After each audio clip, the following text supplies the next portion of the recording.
कथा त्र्यंबकेश्वर ज्योतिर्लिंगाची.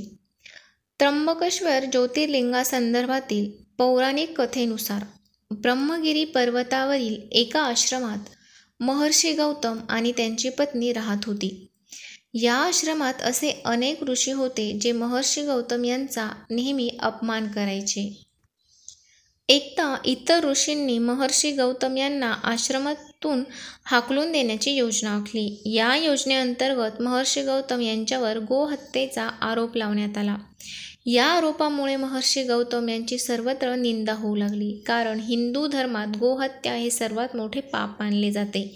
त्यानंतर सर्व ऋषी जमले आणि त्यांनी ऋषी गौतम यांना गोहत्यारा म्हणत त्यांची निंदा करण्यास सुरुवात केली आणि म्हणाले की तू हे आश्रम सोडून दूर कुठेतरी जा.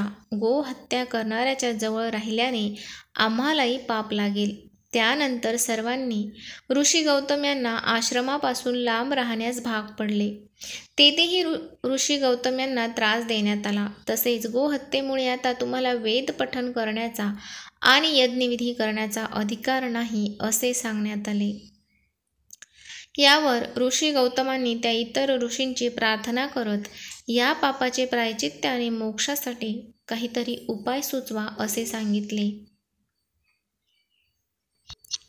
यावर उपाय सुचवत तुमच्या पापाबद्दल सर्वांना सांगत संपूर्ण पृथ्वीची 3दा प्रदक्षिणा करा. त्यानंतर परत येत महिनाभर इथे उपवास करा.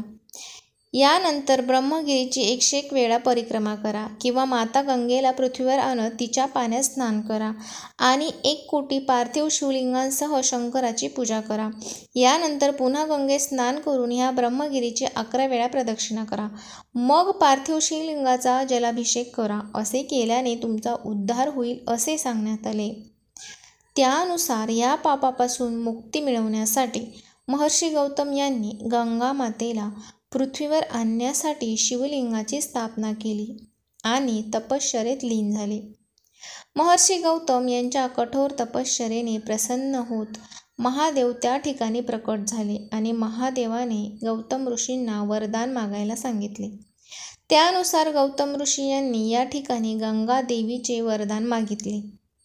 पण यावर गंगा मातेने एक अट घातली की महादेव जर या ठिकाणी विराजमान झाले तरच मी येथे राहील. गंगा मातेची ही अट मान्य करून महादेवांनी त्र्यंबकेश्वर ज्योतिर्लिंगाचे रूप घेऊन येथे स्थायिक झाले. त्यानंतर गंगा नदी गोदावरी म्हणून वाहू लागली.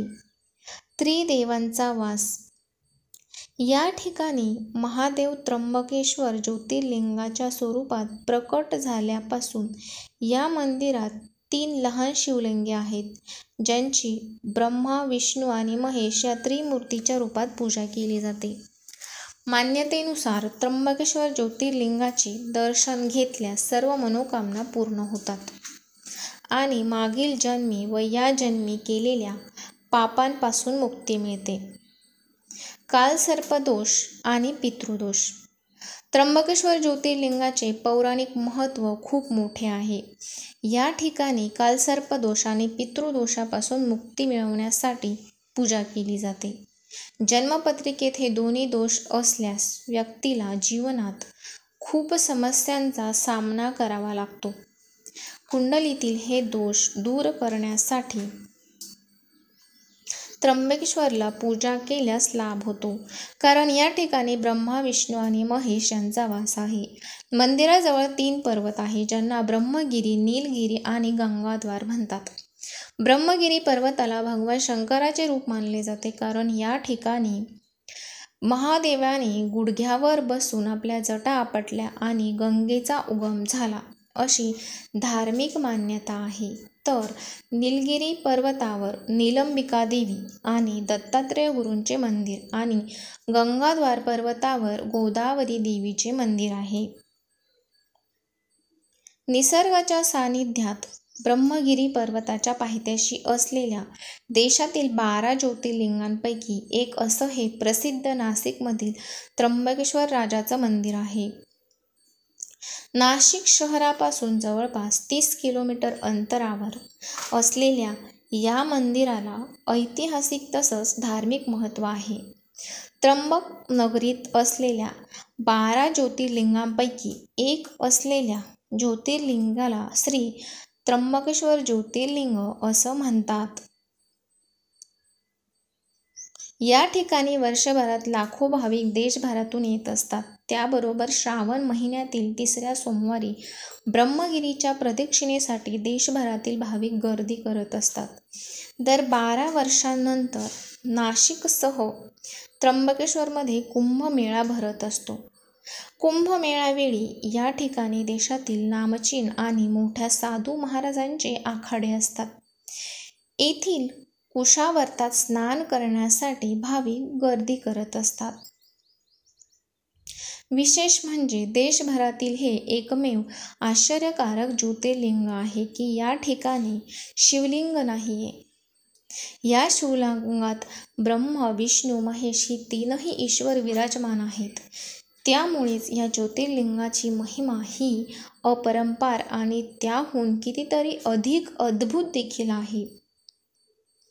त्र्यंबकेश्वर ज्योतिर्लिंगाला अनन्यसाधारण असे महत्त्व प्राप्त झाले आहे.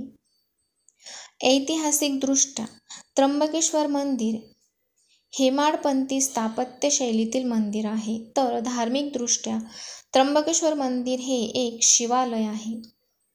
देशभरातील 12 ज्योतिर्लिंगांपैकी एक असलेल्या त्र्यंबकेश्वर येथील शिवलिंग हे वेगळं आहे.